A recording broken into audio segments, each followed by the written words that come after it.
오늘도 주님의 이름으로 사랑하고 축복합니다. 오늘 하나님께서 주신 말씀 사도행전 6장 8절에서 15절 말씀입니다. 사도행전 6장 8절에서 15절 말씀 제가 대표로 봉독하겠습니다.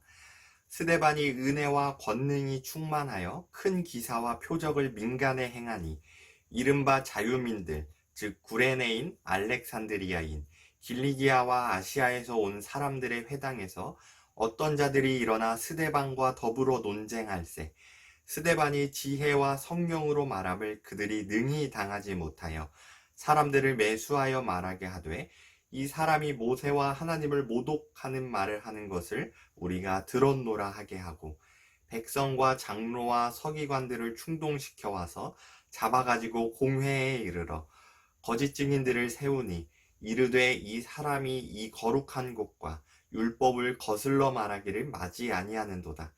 그의 말에 이 나사렛 예수가 이곳을 헐고 또 모세가 우리에게 전하여 준 규례를 고치겠다 함을 우리가 들었노라 하거늘 공회 중에 앉은 사람들이 다 스데반을 주목하여 보니 그 얼굴이 천사의 얼굴과 같더라. 아멘. 우리는 6장 8절에서 15절 말씀을 통해 성령 충만한 스데반의 삶 두 가지 모습을 살펴보았었습니다. 스데반은 자신의 직무에 최선을 다해 행했으며 그와 동시에 삶의 자리에서 성령의 능력으로 행하고 전하는 모습을 살펴볼 수 있었습니다. 그리고 오늘은 세 번째 모습인 천사의 얼굴과 같더라 라는 말씀을 살펴보기 원합니다. 먼저 당시의 배경을 살펴보겠습니다. 스데반이 예수님에 대해 전하고 가르치자 반발이 일어났습니다. 스데반이 전한 메시지가 자유민들에게는 전혀 받아들일 수 없는 메시지였습니다. 나사렛 출신 예수가 하나님의 아들이라니, 그 예수를 믿으면 구원을 받는다니, 이것은 말도 안 되는 말이오 라는 반응을 불러일으켰습니다. 예수님이라는 주제로 스데반과 자유민들 사이에는 논쟁이 일어났습니다. 그러나 자유민들은 성령으로 말하는 스데반을 당해내지 못했습니다. 이 논쟁을 통해 자유민들은 예수님에 대해 또 복음에 대해 충분히 묵상하고 생각해 볼 수 있는 기회가 주어졌습니다. 하지만 이 자유민들의 태도를 보며 전혀 다른 일들을 하는 모습을 볼 수 있습니다. 그것은 바로 거짓 증인을 세워 스데반을 위험에 빠뜨리는 모습이었습니다. 이 자유민들은 악한 계획을 세웠습니다. 그리고 그 계획에서 멈추지 않고 행동으로까지 옮겼습니다. 사람들을 매수했고 그들에게 스데반이 모세와 하나님을 모독했다는 소문을 내게 했습니다. 그 결과 이 소문의 근거로 백성과 장로와 서기관들을 충동시켰고 스데반은 공회에 잡혀오는 신세가 되었습니다. 자유민들은 여기서 멈추지 않았습니다. 공회에 거짓 증인들을 세웠고 그들은 스데반이 이 거룩한 곳과 율법을 거슬러 말하기를 마지 아니하는도다 라고 증언했습니다. 이 6장 13절의 말씀이 표준 세번역본에는 쉴 새 없이 거슬러 말했다 라고 기록하고 있고 공동 번역본에는 언제나 거슬러 말했다 라고 번역하고 있습니다. 스데반은 한 번만 모독하고 끝난 것이 아니라 계속해서 같은 언행을 해왔다라는 것을 강조하고 있습니다. 그리고 보다 구체적인 증언이 되기 위해 이 거짓 증인들은 이렇게 말합니다. 그의 말에 이 나사렛 예수가 이곳을 헐고 또 모세가 우리에게 전하여 준 규례를 고치겠다 함을 우리가 들었노라. 당시 공회는 성전 안에서 열렸기 때문에 이 거룩한 곳, 또 이 곳은 성전을 의미했습니다. 이 성전 모독에 대해서는 유대 당국자들이 자유롭게 처벌할 수 있는 권한이 있었습니다.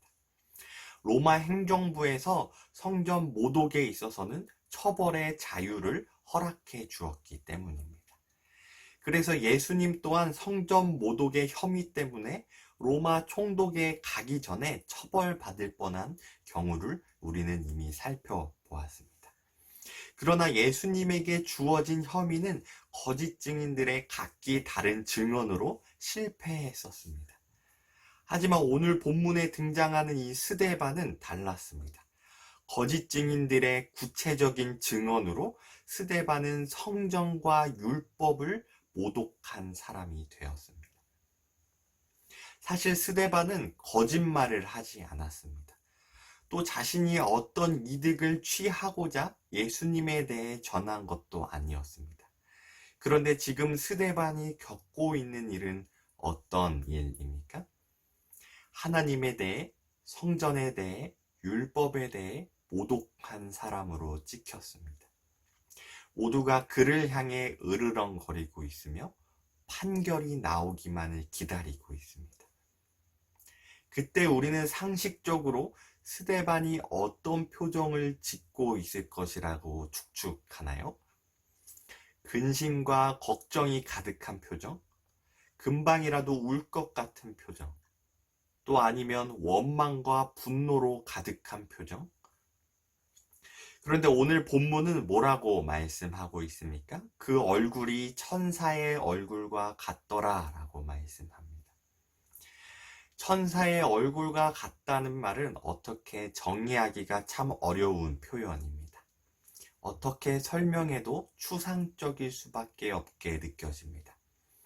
그럼에도 제일 와닿을 만한 설명으로는 그리스도인이 하나님 앞에 서 있을 때의 표정이라고 생각됩니다. 스데반은 모두가 자신을 적대시하는 분위기 속에서 천사와 같은 얼굴을 하고 있었습니다. 그것이 어떻게 가능했을까요? 이런 상황 속에서도 성령이 충만했기 때문입니다. 자유민들과 논쟁할 때 스데반은 성령으로 말했습니다. 그리고 그 논쟁 속에서 스데반은 예수님은 돌 하나도 돌 위에 남지 않고 무너진다고 말씀하셨습니다.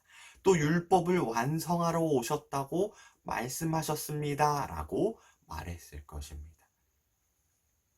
그러나 이 말씀을 애초에 듣지 않으려 했고 또한 이 말씀의 의미를 제대로 알지 못한 자유민들은 이 말씀을 빌미로 삼아 거짓 증인들을 세우고 그를 공회에서 재판받게 했습니다.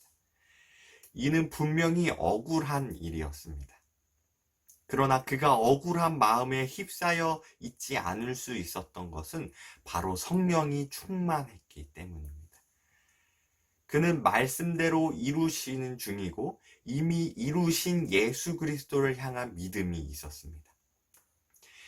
그들이 스데반을 향해 하나님을 모욕하고 율법을 모욕한 사람이라고 말하고 있지만 그럼에도 스데반은 성령 충만함 속에서 여전히 자신이 하나님 앞에 서 있다는 것을 깨달았습니다.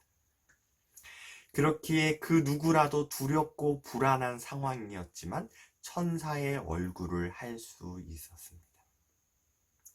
우리의 삶은 어떠합니까? 유튜브를 보면 뉴스를 짧게 요약한 그런 영상들이 올라옵니다. 그런데 다른 이슈에 보면 댓글이 그렇게 많이 달려있지 않지만 유독 기독교와 관련된 뉴스를 보면 그렇게 댓글이 많이 달려 있습니다. 그리고 대부분 욕하는 댓글로 가득 차 있습니다. 이런 시대에 우리가 가져야 할 태도는 무엇일까요? 잘못한 게 있다면 인정하고 진정성 있게 사과해야 합니다. 또한 일부러 논쟁할 상황을 만들 필요도 없습니다. 하지만 그곳에서 진리에 반하는 것에 대해서는 성령 충만함 속에서 담대히 말해야 합니다. 물론 이 일 때문에 또 다른 고난이 찾아올 수도 있습니다. 스데반처럼 마치 그들의 신념을 공격한 것처럼 보이고 우리를 죄인처럼 취급할 수도 있습니다. 그러나 우리는 사람 앞에서 눈치 보며 사는 것이 아니라 하나님 앞에 살아가는 자들임을 기억해야 합니다. 오늘도 성령 충만함을 구하며 각자의 삶의 자리에서 천사의 얼굴과 같은 모습으로 승리하는 저와 성도님들이 되기를 간절히 소망합니다. 기도하겠습니다. 사랑의 하나님 아버지, 감사합니다. 오늘도 말씀을 들을 수 있는 시간과 장소와 방법을 허락하심에 감사합니다. 우리의 모든 삶의 예배 속에 하나님이 함께하여 주시옵소서. 우리가 그리스도인으로 살아감에 있어 때론 우리의 잘못으로, 때론 오해로, 때론 정치적인 문제로 사회의 비판을 받고 있습니다. 이런 상황과 환경 속에서 우리에게 지혜를 허락하여 주셔서 모든 문제를 하나님의 뜻대로 정직하고 성실하게 해결해 나가게 하여 주시옵소서.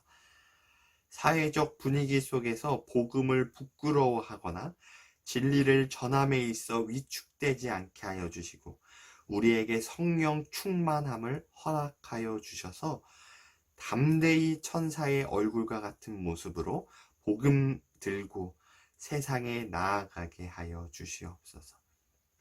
오늘의 삶을 주님께 의탁드립니다. 나보다 나를 더 잘하시는 주님께 모든 것을 의지하오니 우리를 인도하여 주시옵소서. 오늘도 우리를 구원하신 예수 그리스도의 이름으로 기도드립니다. 아멘.